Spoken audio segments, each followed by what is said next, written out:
Praise lord. అందరికీ నా హృదయపూర్వకమైన వందనములు. ఈరోజు లోతు భార్యల గురించి దేవుని మాట వెనక ఎంత అవిధేయురాలుగా ఉందో మనము చూసుకుందాము. ఆది కాండము 18వ అధ్యాయము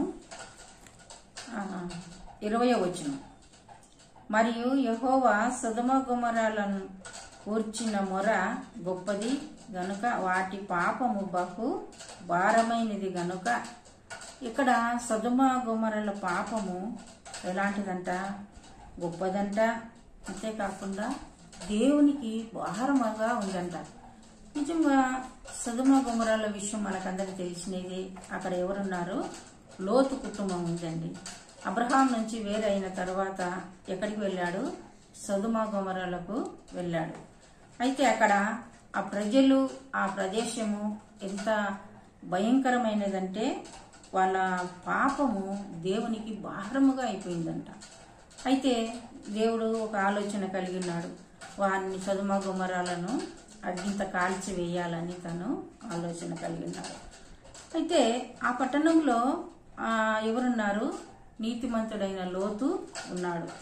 అబ్రహాం ప్రార్థన చేసినాడు, ఏమయ్యా పాపులతో నీతిమంతుని కూడా కాల్ చేస్తావా అని అడిగినాడు యెహోవా దేవుని. అడిగితే లేదయ్యా, ఆ కుటుంబాన్ని నేను బయటికి తీసుకొస్తానని. అప్పుడు యెహోవా దేవుడు ఏం చేసినాడంట? దూతలను పంపించి ఆ లోతు కుటుంబాన్ని తీసుకొచ్చినాడు. వాళ్ళ కుటుంబాన్ని బయటికి తీసుకొని వచ్చాడు, పిల్లలను, భార్యను, లోతు.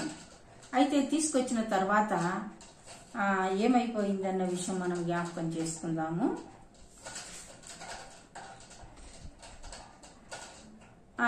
అప్పుడు ఆది కాండము 19వ అధ్యాయము 24వ వచనం. అప్పుడు యెహోవా సొదొమ గొమొర్రాలను యెహోవా యందు నుండి అగ్నిని ఆకాశము నుండి కురిపించి ఆ పట్టణమును, ఆ మైదానమును, ఆ పట్టణంలో ఉన్న నివసించిన వారందరినీ నేల మొలక మటుకు నాశనము చేసింది. అయితే సొదొమ గొమొర్రాలను ఆ విధంగా చేసినారంట. చేసినప్పుడు లోతు కుటుంబాన్ని నడిపించుకొని వస్తున్నాడు. అయితే 19వ అధ్యాయము 17వ వచనంలో చివరిన ఒక మాట అంటాడు, నీవు వెనుకకు చూడకుము. లోతు కుటుంబానికి చెప్పాడు దేవుని దూతలు, అమ్మా సొదొమ గొమొర్రాలు అగ్ని చేత కాల్చబడుతున్నది, అయితే ఏ మాత్రం కూడా మీరు వెనక్కి తిరిగి చూడవద్దు అని దూతలు చెబితే ఏం చేసిందంట లోతు భార్య? 19వ వచనం 19వ అధ్యాయము 26వ వచనంలో, అయితే లోతు భార్య అతని వెనుక నుండి తిరిగి చూచి ఉప్పు స్తంభమాయెను. చూడండి, లోతు భార్య, పిల్లలు, యవనస్తులు, భర్త, అయితే వాళ్ళందరూ ఎవరు వెనక్కి తిరిగి చూడలేదంట. కానీ ఎవరు వెనక్కి తిరిగి చూశారంట? లోతు భార్య వెనుకకు తిరిగి ఆయన వెనుక నుండి చూసిందంట. అయితే దేవుడు చెప్పిన మాట పైన ఏమాత్రం విశ్వాసము, భయము, భక్తి లేకపోయింది ఆమెకు. ఏ దాని మీద తన మనసు ఉన్నదంట. అందుకే తన లోకంలో అది భయంకరమైన పాపంతో కూడిన ప్రదేశం. అక్కడ చూసిన కానీ మీరు శాపగ్రస్తులు అవుతారు అన్నగాని ఆమె ఏం చేసిందంట? ఆ లోతు వెనక నుండి చూసిందంట. చూస్తే దేవుని ఉగ్రతకు తను పాత్రురాలైపోయింది. ఉప్పు స్తంభం అయింది.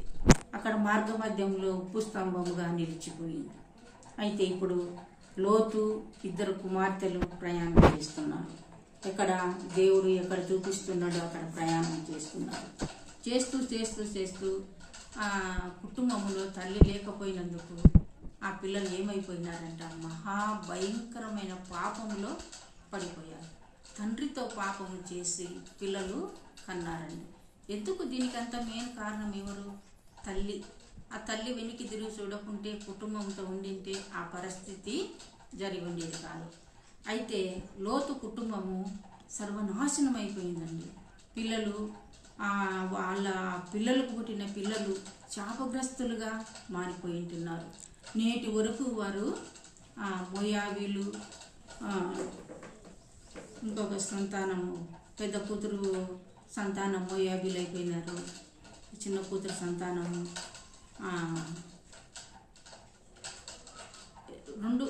ఇద్దరు సంతానము శాపగ్రస్తులుగా అయిపోయింటున్నారు.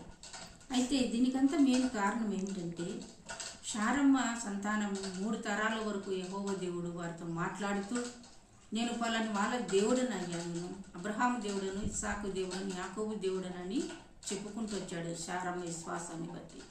అయితే లోతు భార్య అవిశ్వాసాన్ని బట్టి తన కుటుంబం ఏమైపోయిందంట, విచ్ఛిన్నమైపోయింది. తన కుటుంబము శాపగ్రస్తమైన కుటుంబముగా మారిపోయింది. దీనికంతా మెయిన్ కారణం ఏమిటంటే లోతు భార్యకు దేవుని భయము లేదు, దేవుని పైన విశ్వాసం లేదండి. ఎల్లప్పుడూ లోకం వైపు చూస్తూ, లోకములో ఉన్న వాటిని ఆశిస్తూ, లోకములో జీవిస్తున్నది. అందుకే లోకములో మీరున్నారు కానీ మీలో లోకము ఉండకూడదన్నాడు దేవుడు. నిజంగా లోతు భార్య శాపగ్రస్తరాలుగా నేటి వరకు ఉప్పు స్తంభమయ్యి మార్గమధ్యంలో నిలిచిపోయిందండి. అలా కాకుండా మన జీవిత యాత్రలో మన కుటుంబం కొరకు, మన కొరకు, పిల్లల కొరకు మనము దేవుని యందు భయము భక్తి కలిగి దేవుడు చెప్పినట్టు నడుచుకుంటూ కుటుంబాన్ని కాపాడుకుంటూ ఒక స్త్రీగా మనము నిర్వర్తించాల్సింది.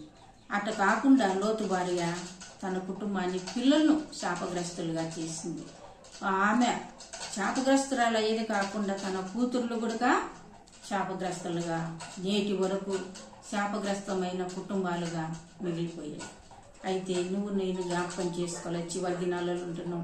మన విశ్వాసాన్ని మనం కాపాడుకోవాలి, మన పిల్లలను కాపాడుకోవాలి, మన కుటుంబాలను కాపాడుకోవాలి. అలాగా దేవుని యందు విశ్వాసము కలిగి భయము భక్తి కలిగి దేవుని కొరకు మనము జీవించాలి. దేవుడి వాక్యాన్ని దీవించుగాక. బాయ్.